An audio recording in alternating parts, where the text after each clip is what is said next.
proves we can't ever really know what's going on.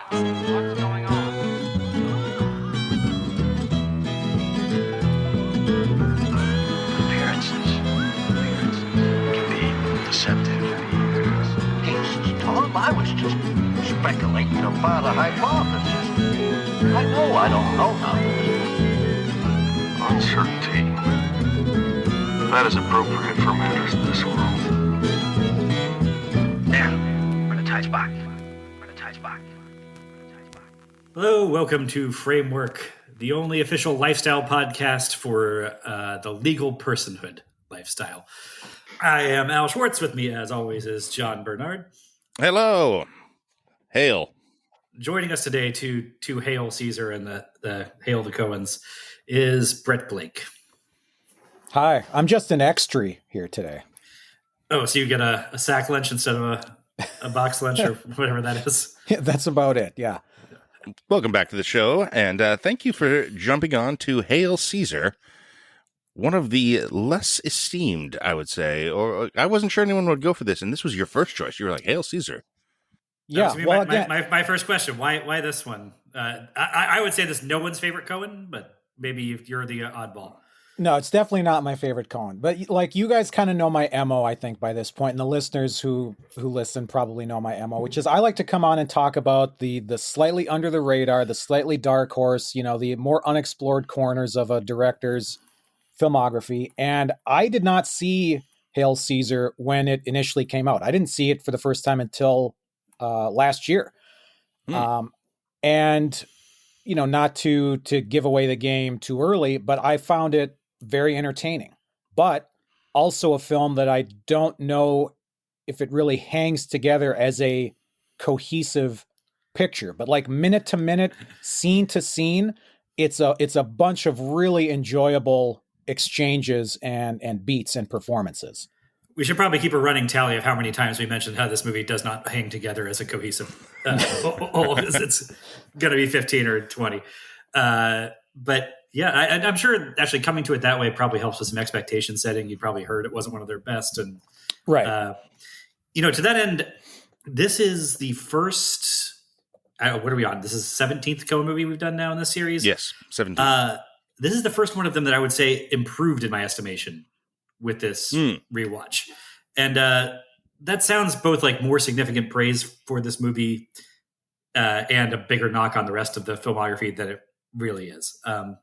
Because the thing is, I came into this with such high regard for a big chunk of the filmography that I think they have, 10 or 12 outright masterpieces that had no room to rise higher because I'd seen them a bunch of times.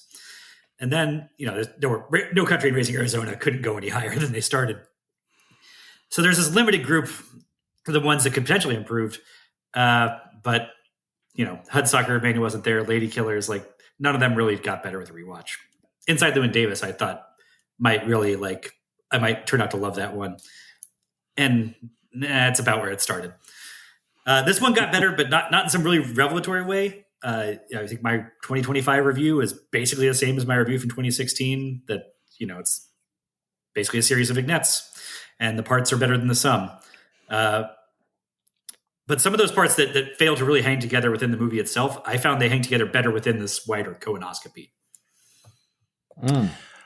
I guess to complete the triptych of initial takes on this, I'm kind of the opposite of you, Al. This one actually is the first one I would say got worse in my estimation on rewatch. Okay. Oh no. This one dropped a little for me this time, and it's because I knew what tricks it had up its sleeve, and I kind of came into it with the expectation that it was going to creep up a bit because I remember that it is all kind of well handled. It's all fairly well executed in individual scenes sense. I remembered Roger Deakins is really kind of having an extraordinary outing in this one, and he is. But man, does this not hold together. Man, is this an unconnected series of vignettes. And there's nothing in the way of like stakes or any particular thematic depths to be plumbed here. I don't really care about these characters. Not really.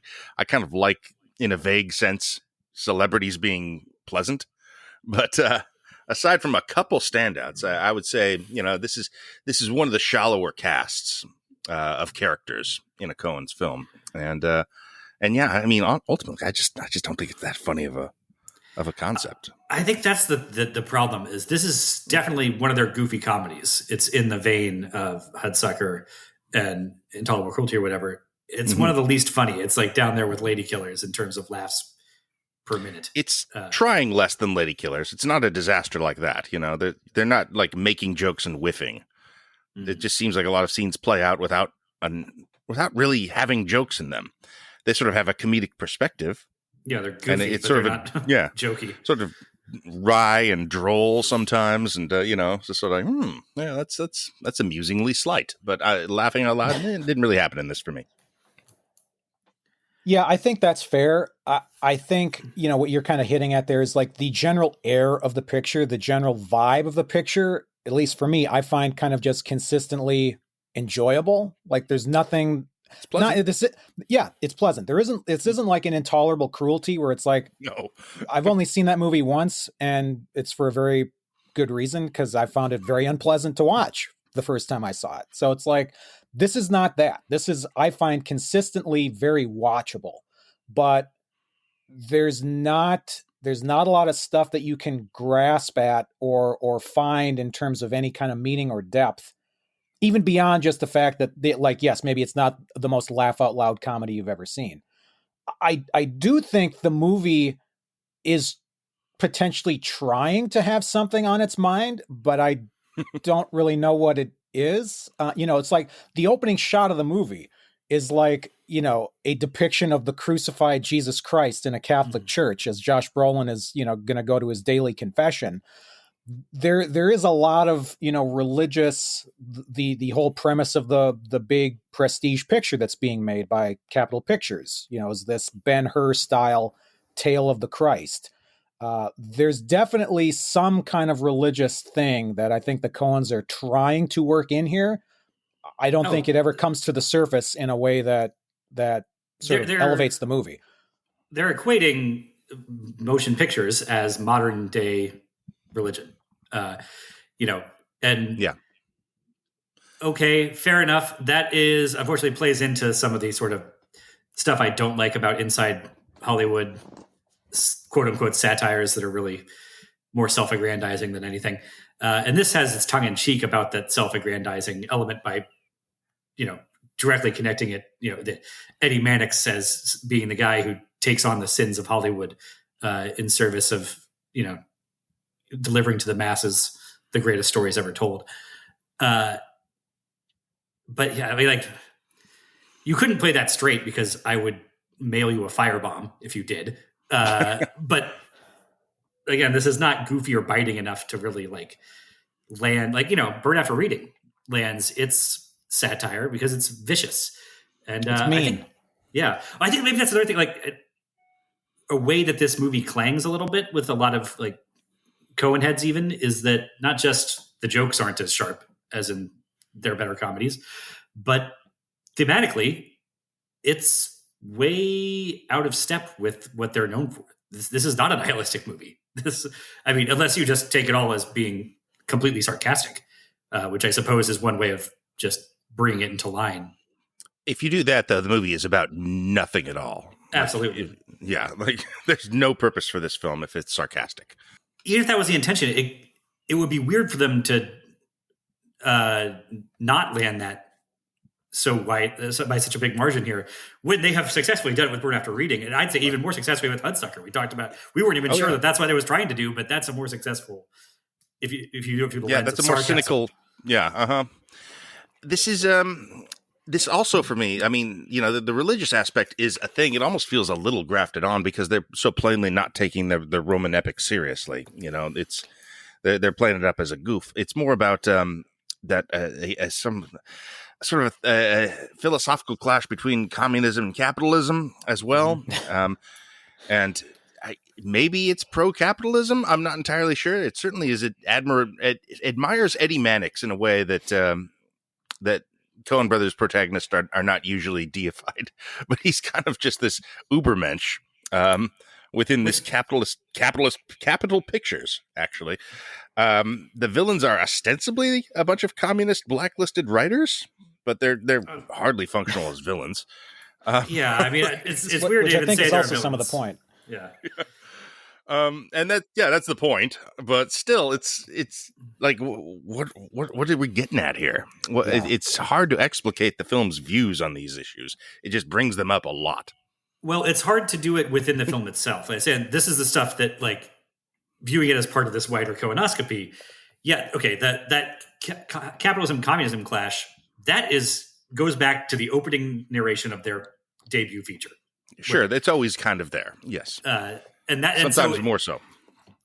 Yes, definitely more so into greater effect. And you know the communist syndicate's called the Future, and in their presentation, like the way they interact with Brolin and the Clooney characters, like, do they articulate anything about that collective in a really effective way? Like, not really, but I get more out of them in the context of these conversations we've been having. Is they're one more iteration of this figure who supposedly cracked the secret code of the universe and still can't derive any benefit from that.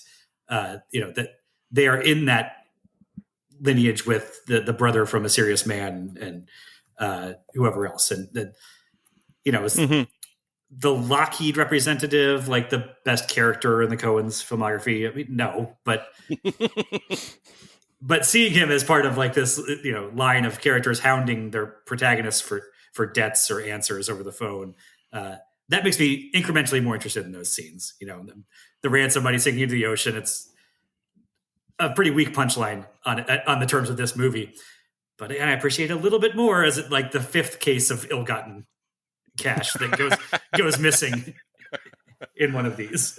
Well, I agree that, yeah, I mean, like, watching it with the context of having just watched the 16 previous Coen Brothers movies definitely unlocks it a little bit.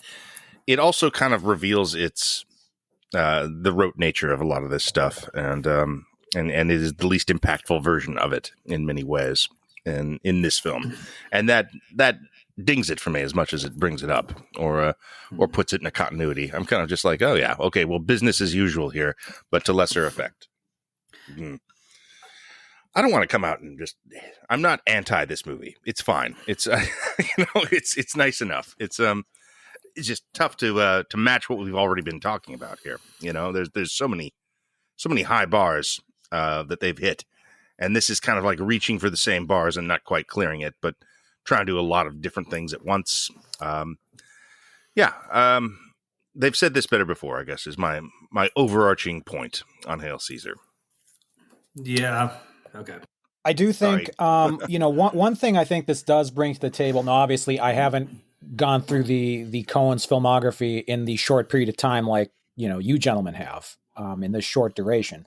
But is this the film in their catalog that is the most affectionate towards movies themselves? Yes, it's got to be. Yeah, I would think so, right? Yeah. I'm thinking of it, but no, this movie obviously, like, top to bottom, is a love letter to movie making. Because even when it's kind of semi-spoofing, classic Hollywood tropes and genres and stuff, it's doing it in a very, I think, sort of good-natured ribbing way rather than, it's not, it doesn't dislike the things that it's poking a little bit of fun at here. Yeah, and when Mannix is slapping around George Clooney at the end and telling him that he has worth because the picture has worth and he serves the picture. Like, that seems to be about as sincere as the Coens get in their thematic statements. That, I guess, brings back to what John was saying about Eddie Mannix.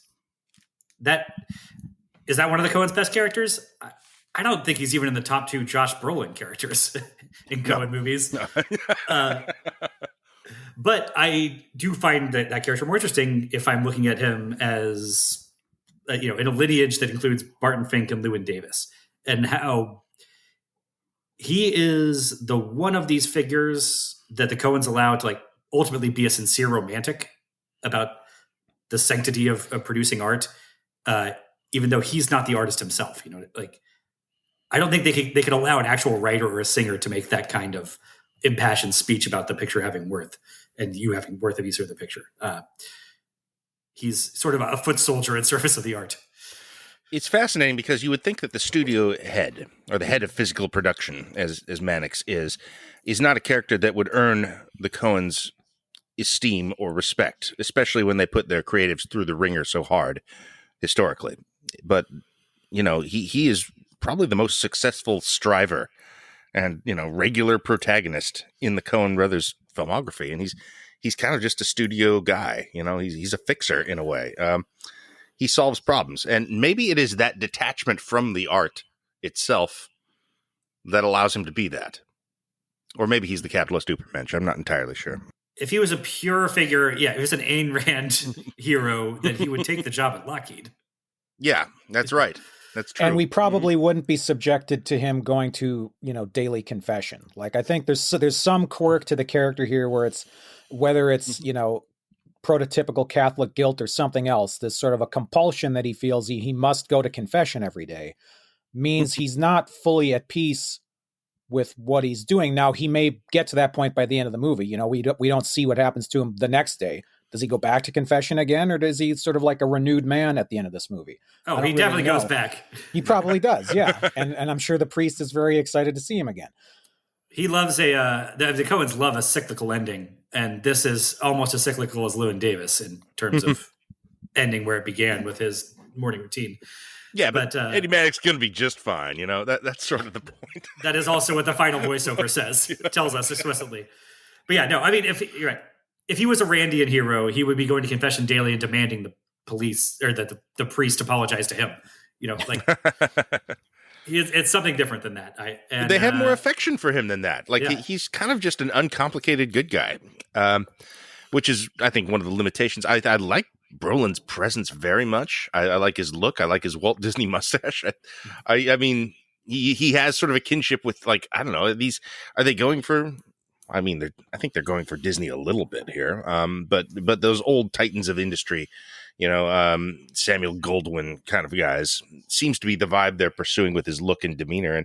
And it's so pro Eddie Mannix that I'm kind of just like, this is a bit of a surprise, Which is they really love poking fun at the creatives. Every creative in this is goofy, even if they're good.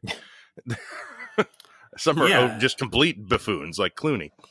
And the really strange thing is that all the creatives and even like the editor, the Francis Dorian plays, whatever, is based on somebody real or, riffing on somebody, but fake. And then Eddie Mannix was a real studio head and not nearly as cuddly of a figure as Josh Brolin in this movie. No. From all I've been able to gather, he's mostly famous for being the prime suspect in the death of George Reeves.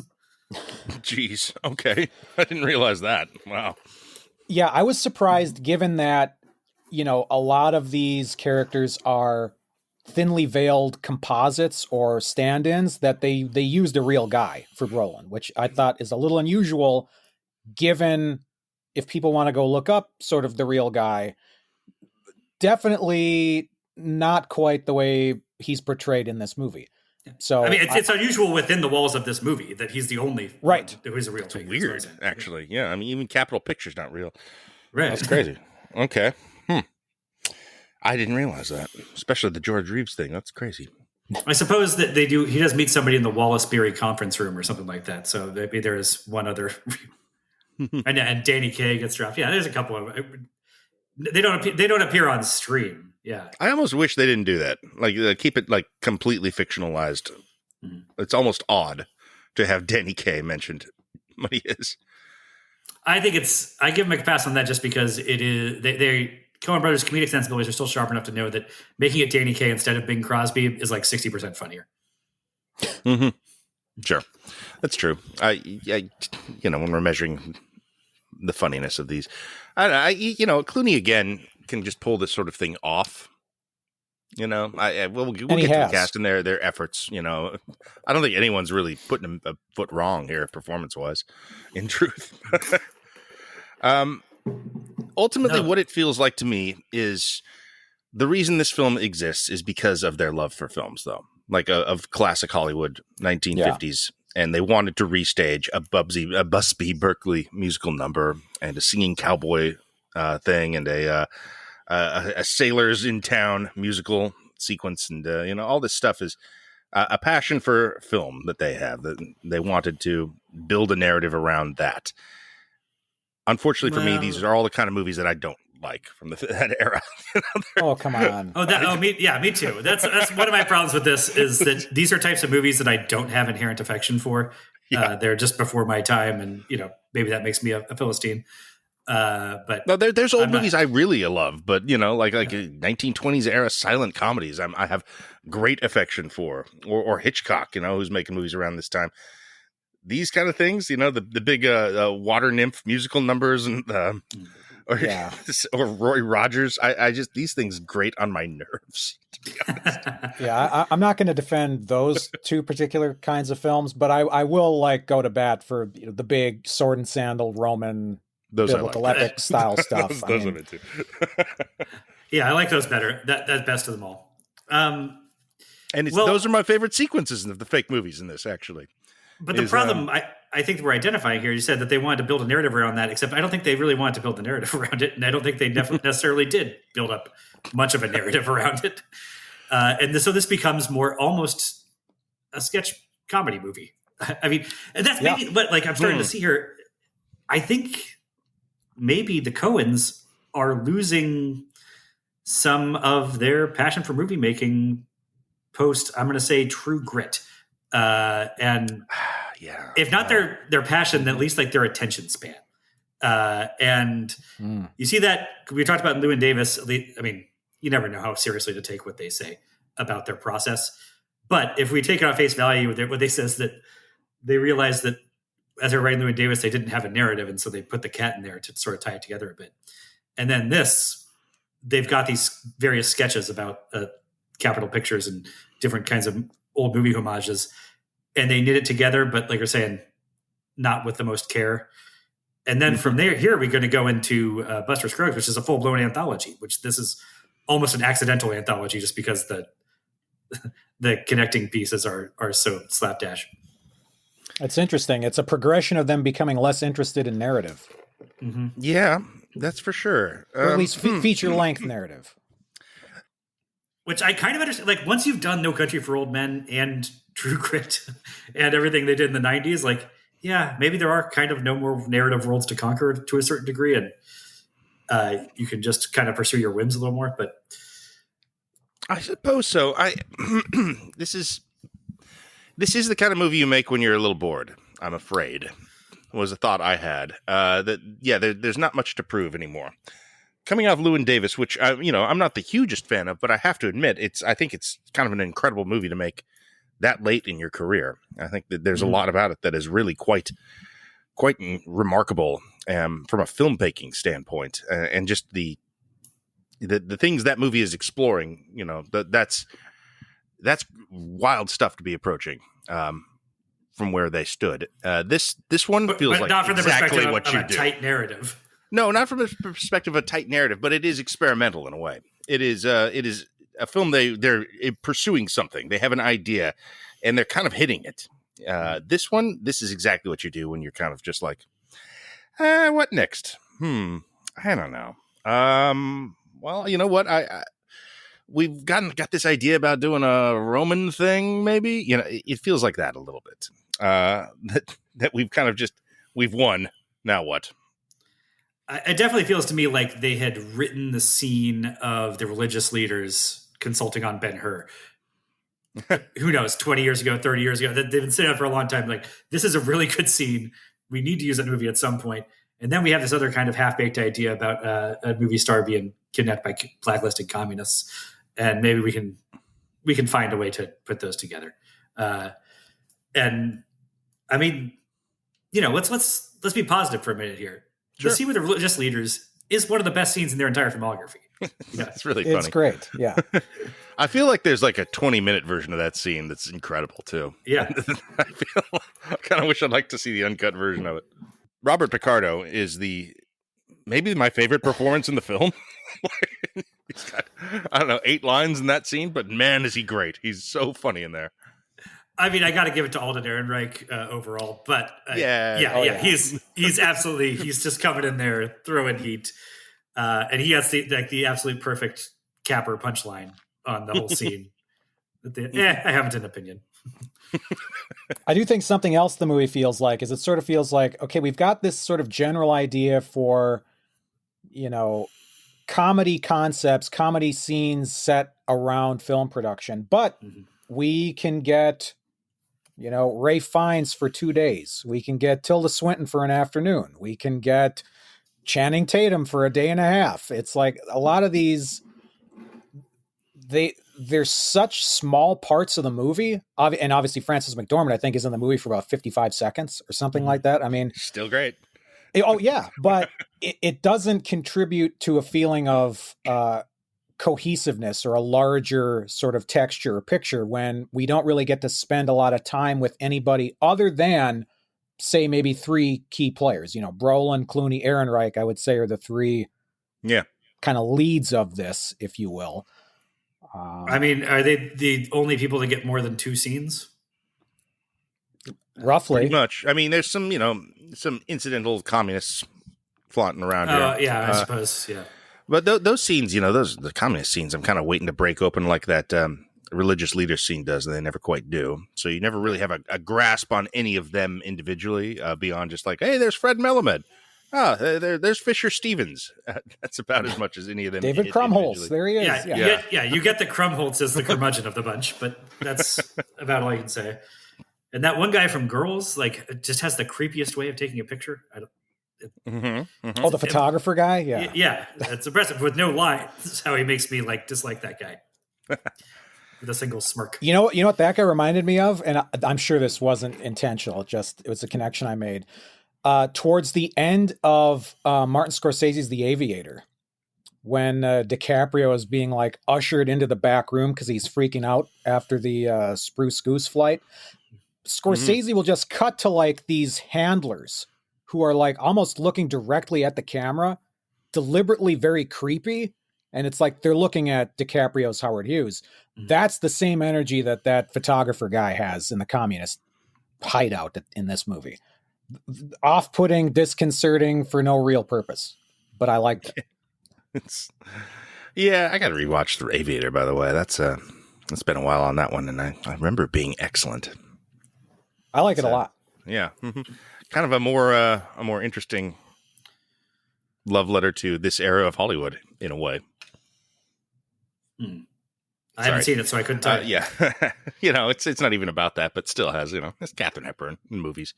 That aerial fight they're doing in that's really good stuff. I got to rewatch The Aviator. But as to this film, I don't know. Should we maybe just go down the cast list here? Give it a sort of a thumbs up, thumbs down kind of thing. There's so many of them, and I don't really have too much to say about Jonah Hill in this. I don't think anybody gets a thumbs down in this movie. It's just that some of them, Scarlett Johansson doesn't need to be in this movie as far as the plot goes. Right. Well, that's true of most of them. Right. I really like Scarlett Johansson in this, and in most things. But I would have liked more of that character. As is, there's nothing. Right. So I don't know if maybe that's a thumbs down, because no, I like her too much. She's great. But her relationship with Jonah Hill, that doesn't amount to anything. I don't need that. I don't know why it's in the film. It's just another thing Mannix is dealing with, sort of one of the least important ones, I guess. I mean, that's sort of the format of this movie. He's him dealing with a lot of stuff. He's processing many things at once. It's a bunch of little things that flesh out his day as a problem solver. Mm-hmm. I mean, if I were defending this movie in court, I would try and claim that he's trying to usher in a form of virgin birth with that bloodline, and that it connects it to the religious themes in some way. Hook me up to a polygraph. Do I believe that that's really what was intended there, or that it amounts to much of anything? No, I mean, I don't think that's really anything. That's an interesting idea. I do like that they have to contrive some way to make it not appear as if she's having this child out of wedlock. And I do like the little scene where Brolin goes to the studio council, and the studio is the lawyer's sort of trying to brainstorm how we can do this, and he gets very excited. He's like, "This is the most exciting thing he's had to think about in a while." Yeah. Ray Fiennes as Lawrence. I mean, this is great too. Like the religious leader scene and that would the Twas So Simple scenes are the highlights of this movie. I mean, the comedic highlights anyway. And I'm not sure that any of us are convinced there are dramatic highlights to be had. So I think that makes really, them by default. That it's wonderful. I mean, the Abbott and Costello-ness of having his name be Lawrence Lorenz and that confusing him is a great sort of extra layer of frosting on the cupcake of this scene. This is the funniest scene in the movie. Yeah, I have to agree. And this is kind of like taking a scene like this in isolation is the argument for the film, I would say. If this film were full of scenes like this, it would work better for me. It is. There's, this scene, a couple others that come close, and then like sort of stunted attempts at this scene, and then musical numbers. Seems to be the major breakdown. But this is what I want, I think. Is just performers kind of having fun and doing a thing. And it is a dated bit, but it still works. Maybe that's part of it, is that the bits they're doing are all very old. And, the Abbott and Costello aspect to this is something that holds up over time. Whereas, the sailors in a bar doing a dance number, those were ushered out of movies 75 years ago, essentially. But it's also, at least 20% more homoerotic than it would have been back in the day. I think even more than 20%. Yeah, even that, I thought, isn't this like a very big gay panic music number? And not even really. It's mostly tap dancing. It's sort of there as well, though. Yeah, I don't know. I hate sailors in bars doing dance numbers.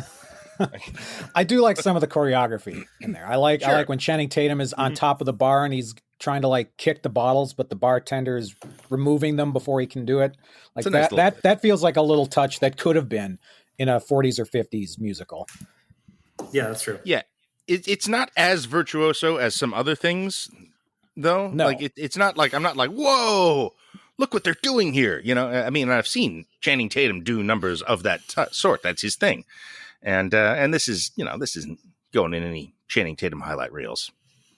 No, and again, if we were a parent's age, maybe just authenticity in these recreations would go farther to impress us, or perhaps make us affectionate towards them. Or if you're my age and grew up, watching Turner Classic Movies all the time. So it's like, I do dig that kind of stuff. I do dig when they really try to be as authentic as possible. I do appreciate that. Oh, well, I wouldn't accuse them of not being authentic. I mean, the swinging dinghy number feels exactly like On the Town and all the things they're riffing on there. It's just that those things, I'm not into. Which, fair enough. I mean, they're of an older community than us, and they have a clear love of films that goes back for an earlier generation, and they are indulging in that here. And maybe had I more affection for those, I would have more affection for this film as well. Perhaps. Yeah, I don't know. But again, I think it would still be stunted by, outside of these two sort of really highlight scenes, a lot of the comedy not being especially funny. Yeah. Again, you want those communists to be at least as funny as the nihilists in Big Lebowski. Be nice. Yeah. I know. Put a Red Hot Chili Pepper in there. Give me a little John Frusciante snapping pictures.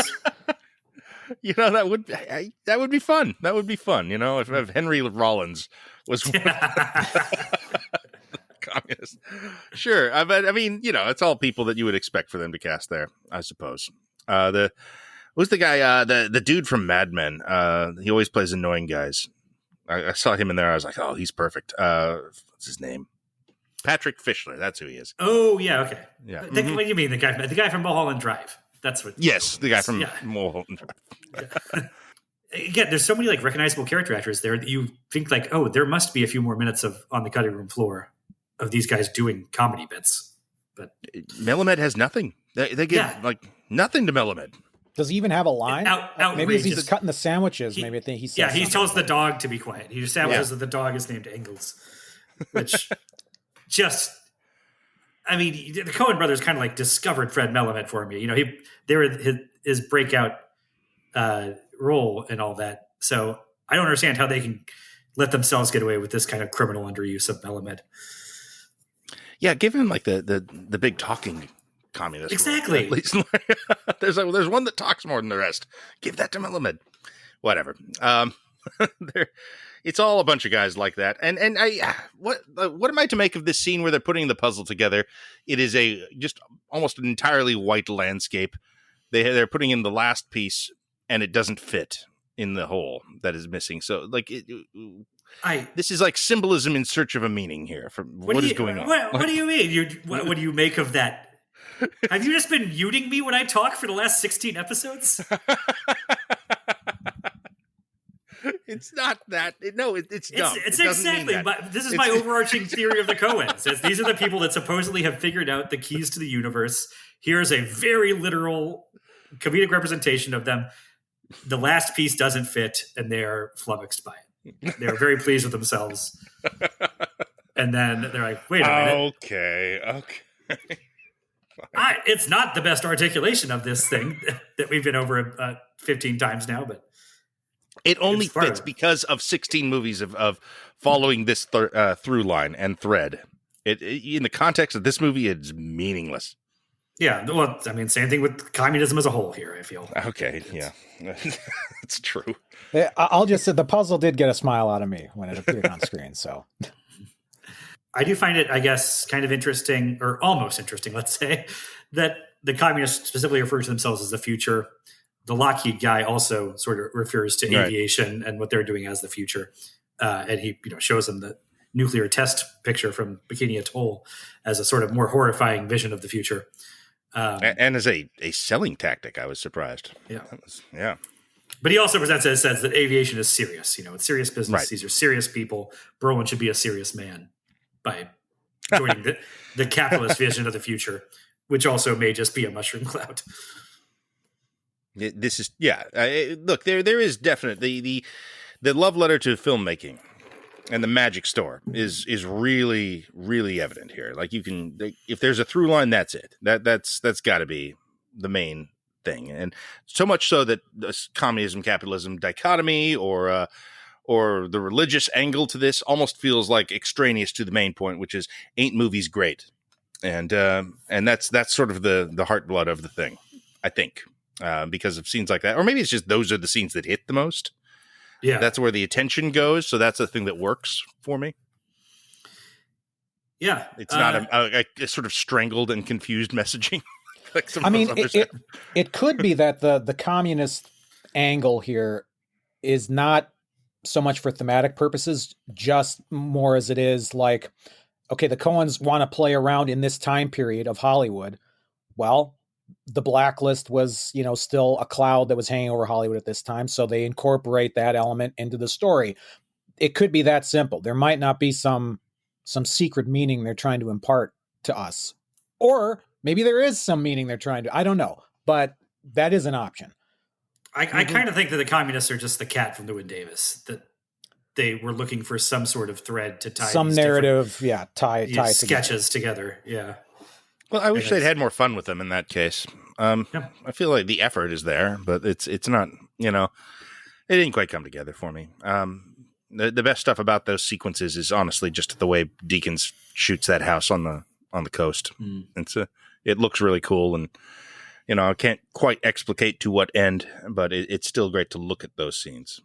Maybe they didn't know how goofy or how straight to sort of treat that sort of communist cabal, because like if you go too goofy, like if you make them too buffoonish, I mean they're treated more cartoonish than not. But if you pushed it even further, then maybe you run the risk of somehow saying that you're undercutting the actual impact of the blacklist, which did destroy people's lives. Mm-hmm. If you go the other way and you treat them too seriously, then it's not funny. So, I don't know. I think it's also the Coens. I think they want to be very careful. I think they have more sympathies perhaps with the communists than with the studio heads, even in a certain degree. But I think they are cynical enough or whatever that they don't want to overstate the actual effectiveness of communists. I don't think that they buy that the sort of like liberalness of Hollywood does much of anything to actually effectuate liberal things happening in the world. Yeah, where they're talking about like, oh yeah, look, we've been putting subversive communist messaging into movies. Like you remember like this thing, and they got to point it out, and he's like, oh, Yeah, I guess so. yeah, okay. And, it's a little of that, and that makes sense for their cabal of sort of middle-aged communist writers that are basically ineffectual as villains or whatever they are trying to do. But I don't think they want to make him any more effective than Barton Fink in terms of actually, affecting change in the world. Now, if Barton Fink had been in the cabal, that I would have been into.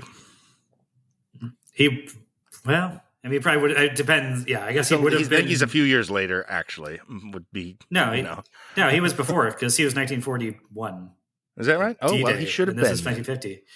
Well, unless if he's even on this plane of existence 9 years later, if he is actually in some form of purgatorial, whatever at the end, Sure, yeah. There are certain movies, that have open-ended endings where if you make a sequel or even reference them going forward, it kind of closes the open-endedness of it off. No, they shouldn't have actually done that for the benefit of Hail Caesar. But I don't know, it kind of would have been fun, right? If this was like the Dark Tower of the Coen Brothers movies and it just sort of tied all their cinematic universes together in a way, that's probably not good.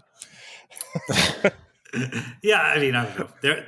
I would rather have seen a portrait of Michael Lerner's studio head on the wall of some good. Room. Yeah. Mm-hmm. Yeah. Okay, so Tilda Swinton. I don't think this works. No. Why are they twin sisters? Because they're based on real sisters that were journalists and sort of rivals. But again, they don't use the real names of those people, just Eddie Mannix for some reason.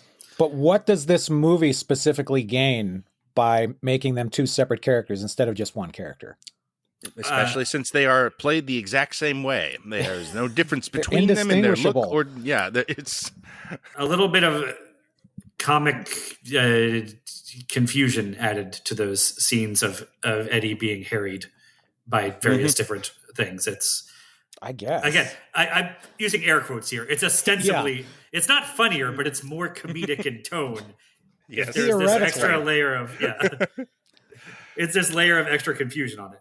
You have Tilda Swinton game to do this, and Tilda Swinton can give you very, very different characters. She can do within the same movie wildly different characters playing against each other very effectively. Has done it, and they're just like, no, they're basically the same. Okay, great. It's a waste of her talents. It's one of the least effective things in the film, I think. Sure. I'm hardly in there, honestly. But it's sort of just like, oh, we're doing this again. Okay. Wrap this up, please. Get back to whatever Alden Ehrenreich is doing. Speaking of which, let's talk about him now. He's the thing in this movie, right? He's kind of like the surprising highlight of Hail Caesar. Has got to be Alden Ehrenreich. Yeah, absolutely. I mean, this should have been a star-making performance, and I guess arguably it could have been had Solo gone a little. But his career kind of got derailed by Solo for a while right after this. That's a pretty big injustice in my eyes. He's good in Solo. Yeah, Solo's not a good movie, but pinning its failure on him was completely not fair. Unfair. But he's awesome. No one wanted this, to see that. I think. Yeah, he's great in this. He's kind of obviously the best performance in this, I guess. Oh yeah, no, this is up there. This is one of the things they still have passion for is the discovering new talent aspect of things because they're on a real heater, I would say. Since A Serious Man, they got Stuhlbarg and Melamed for us there. And then you get Haley Steinfeld and Oscar Isaac kind of blew up from Llewyn Davis and Alden Ehrenreich here. They've really still got the eye for talent.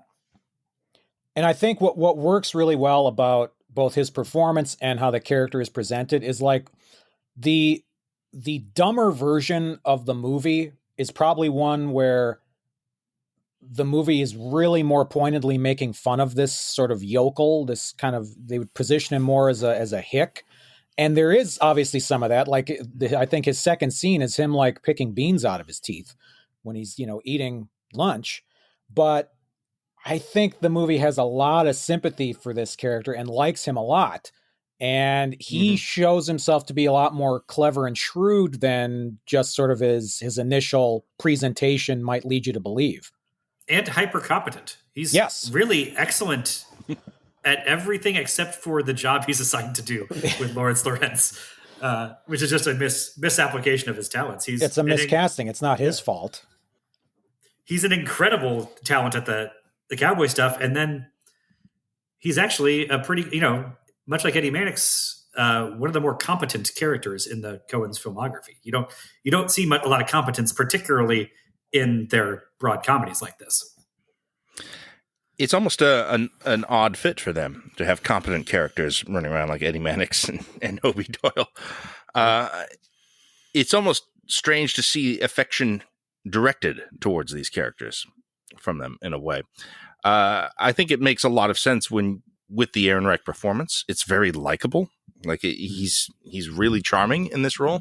And, it seems like the obvious thing to do with him is to make him more and more, present in the story and to use him more. I wonder if that was written into it. I mean, it had to be.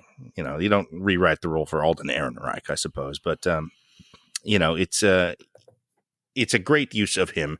And yeah, he's really funny, which stands out in this film. I love his scenes on the date with what's her name? The Carmen Miranda girl, one of the few actresses in this that is not a recognizable star. Carlota Valdez, that's her. With the spaghetti lasso and such. All of that is great. All of that's really fun to watch. It feels very sincere, too. Like it's a very kind of just sweet exchange between these two characters.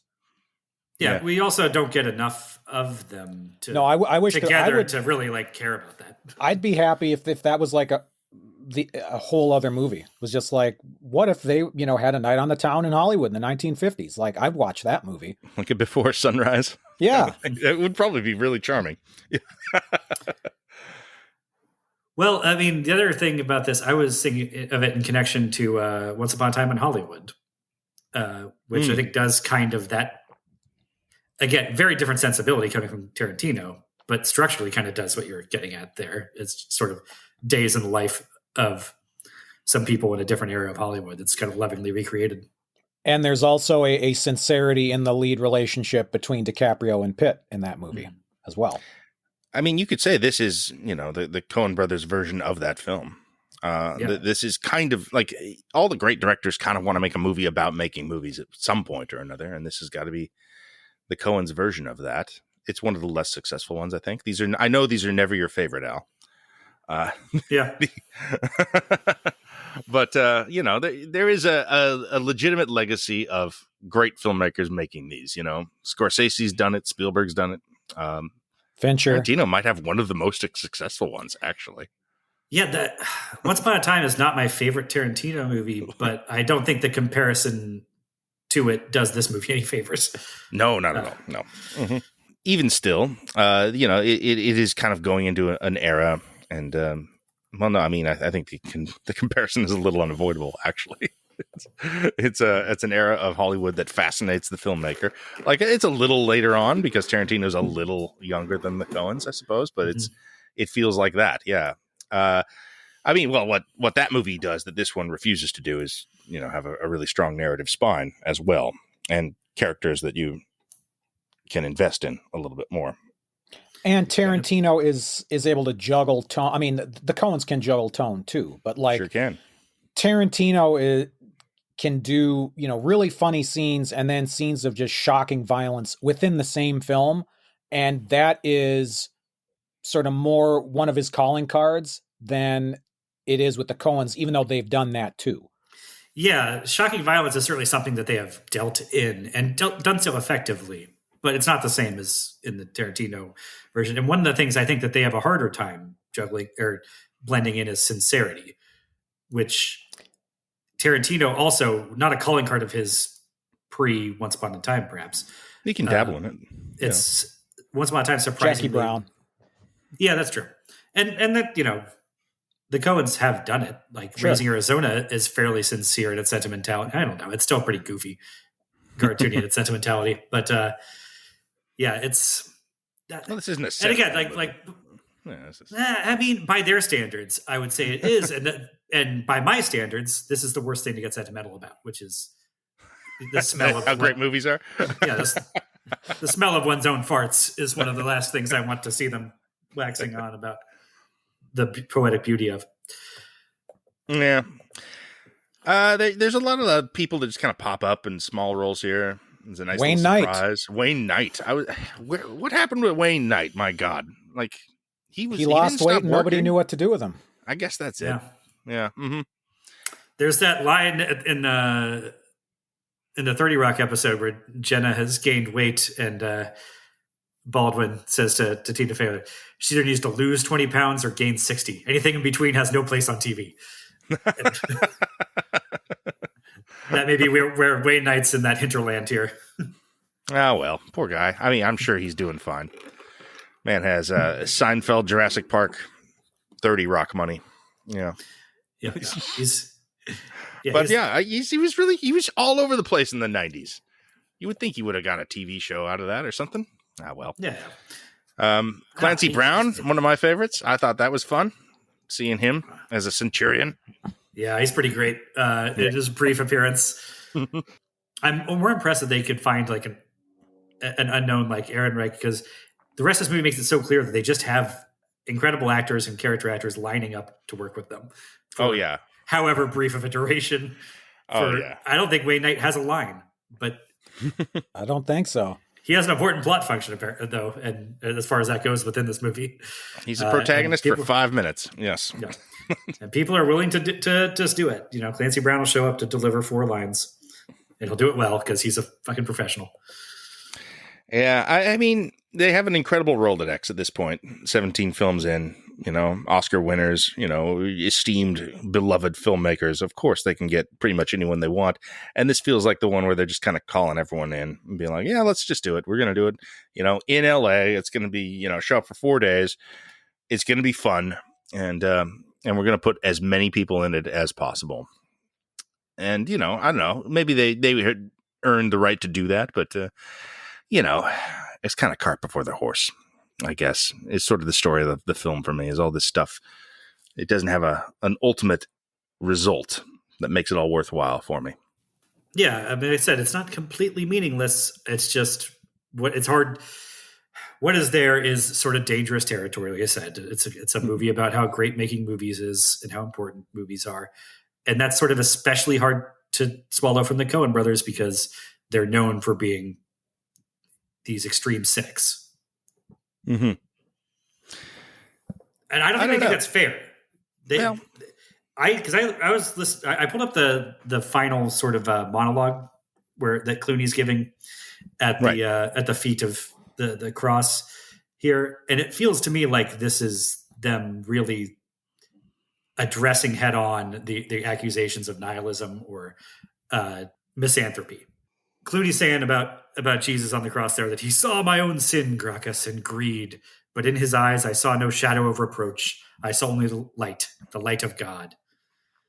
This man is the Son of God, the God of this far-flung tribe, and why shouldn't God's anointed appear here among these strange people to shoulder their sins? Here, Gracchus, in this sun-drenched land, why should he not take this form, the form of an ordinary man, to bring us not the old truths, but a new one, a truth beyond the truth that we can see, a truth beyond this world, a truth told not in words but in light, a truth that we can see if we had but, and he trails off and can't remember the word faith. But that monologue, it's hard to take this not tongue-in-cheek, but it seems to be presenting Eddie Mannix as the actual Messiah. Movies are God. Come on. They say that the actual closing voiceover from Michael Gambon will say that Eddie Mannix's story is written light. And he says the truth told not in words, but light here. And you go back to that religious leader scene that we were talking about being a highlight. The rabbi there is talking about how the Nazarene was not the Son of God. And then this sun-drenched land among these far-flung tribe, the Jews have landed in a new desert and are presenting a new testament of sort, an even newer testament through pictures. That's the interpretation I get from this. I don't think that's really No, what I all like- 16 of these movies are driving towards. But This is to the ain't movies great thing. That's what this has to be about ultimately. When it comes to Eddie Mannix as God, I can accept that if I accept Eddie Mannix is the avatar of movies. If he's the human representation of Hollywood, and the studios and all the great old time 1950s films that they don't make anymore. If he is them personified, that works. well, he's not God. I'm pronouncing him as the Messiah, which I need to brush up my Jewish mythology. I don't think Jewish theology holds the Messiah will actually be the Son of God as Catholic theology would. Right. Mm-hmm. But as Picardo will point out to you, yes, in a very funny way. God is a bachelor and very angry. So look, there's things to enjoy about this film. It's a good one. If you are looking for this specific thing, a lot of stars, 1950s Hollywood, love letter. That you could do worse for sure. I mean, it's not a particularly fruitful genre, subgenre that I just pointed out. But this ranks above some of the other ones, that we've talked about. But it's not The Player. It's not Once Upon a Time in Hollywood. This is not in that stratosphere, nor is it in the best of the Coens, which leaves it a little bit kind of as just an extra one for me. And I know there are people that love this. I know that there are some huge fans of this movie, and I was kind of hoping I would be at least closer to that at this point. But it just hasn't clicked for me. And maybe it'll take a third viewing. This was only my second time with it, but they've made a lot of good movies, man. A lot of really great films. And if I'm looking for a Coen Brothers movie, this is probably not what I'd reach for. It's just sort of off model for him. Yeah, maybe it's the opposite for you and me then, where this movie would benefit from you from being isolated from watching all the others in a row. To enjoy it a little bit more. Whereas for me, it's like, okay, I'm still trying to knit together this sort of, unified theory of the Coen Brothers, and there's enough scraps that I can attach to different pieces of that I got a little more out of it this time than I did in 2016. Yeah. I don't mind, again, but this sort of speaks to my whole impulse whenever you're kind enough to have me on here. I don't mind movies like this in a director's filmography. In fact, I actually like when a filmography is varied like this, because not every picture can be the best picture a director has made. Not every they can't make endless masterpieces, as much as Quentin Tarantino wants us to believe that, everyone has a shelf life. And then after a certain point, the work you do is kind of worthless. I don't really subscribe to that. Like I like that Alfred Hitchcock was making movies until he was 77, even if I don't love those final few movies. Let me ask you this though. Sure, not every movie can be a director's best, but should all those movies be at least trying to be? I do see value in this as an intended minor work, I guess. A repository for some ideas that didn't stitch together is kind of how it feels. So, maybe there is pleasure in restaging these sequences, I suppose. It just doesn't hold. The center doesn't hold, I guess. It's sort of it's sort of built on it's a souffle. It collapses. It doesn't have a central idea or premise that is compelling enough to me or dramatized enough for me to really have something at the end of it. Something that really is like that was an experience I had. If it were funnier, I think it would matter less, but I'm just not laughing much at this film. I don't need every director's film to be a potential masterpiece. Now that might sound kind of strange to say. Like I want every movie a director makes to be a very good movie.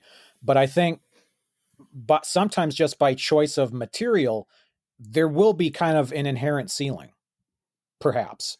And there's probably a ceiling on Hail Caesar that was never going to allow it to be in the upper echelon of Coen Brothers films. Mm-hmm. But that doesn't mean that, it doesn't have things to recommend about it. It doesn't mean it doesn't have value. And I'm not saying you guys are saying it doesn't have value, but I don't need this to be even an attempt at one of their best films, because I can enjoy it as sort of as a B-side, basically.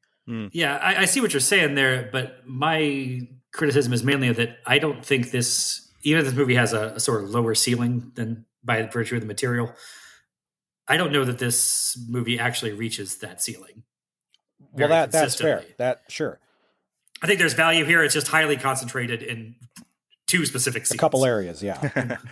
I do say that like this is, they would never been making this as like even their 9th or 10th film or something like this. This is, this is sort of like, it feels like, we're kind of just keep going because that's what we do kind of movie making at this point. This doesn't appear to have the sort of the connective idea or the passion behind it that you would make unless you were quite comfortable. This is I think they spent $22 million on this film. It has a dozen huge name stars in it. This is a film you make from a position of massive privilege, I guess. And I think you can kind of see that in the final product. I don't know. Who's a master of what we're talking about here is Soderbergh, actually. That's a guy who, is able to make really kind of small films where what you're expecting from them is, it's not going to be, you're not going to his movies necessarily expecting, one of his masterpieces. You're, going out and seeing, like what's he going to do with a spy thriller? It turns out he makes a great one. He made two movies this year that are both really small, tiny little films that are probably the best things I've seen in 2025. He can kind of just do sliding scale better than just about anybody. The Coens, I mean, look, this is $22 million, kind of a personal film. A dozen movie stars are in it, it's sort of gotten to a place where it has to be notable. It has to be huge, even as it is a smaller film in many respects. It's appropriate in some way then that this is a movie about sort of the apex of the studio system and how that, I mean, that's not really necessarily within the movie, but it's implicit that the studio system will collapse a few years after this. And have to go split up and make Macbeth films and All right. I don't know. Final thoughts on Hail Caesar? Been going for a bit here. I would just sum it up kind of as we started. To me, it's pleasant enough. Yeah, it's pleasant. If you I say to the audience, if you're confused, there's a good reason for that. These men are screwballs. All right. Thank you for joining us, Brett. I appreciate it as always, and thank you for taking this kind of challenging one on and joining us to speak about it. I appreciate being here. Thank you for having me, and I enjoyed the conversation. Oh, welcome back anytime. All right. Well, thank you for listening then. We are wrapping up the Coen-Oscopy very soon with their final collaborative work, the Ballad of Buster Scruggs. So until then, Speculating about a hypothesis. I know I don't know nothing. Uncertainty. That is appropriate for matters of this world. There, in a tight spot.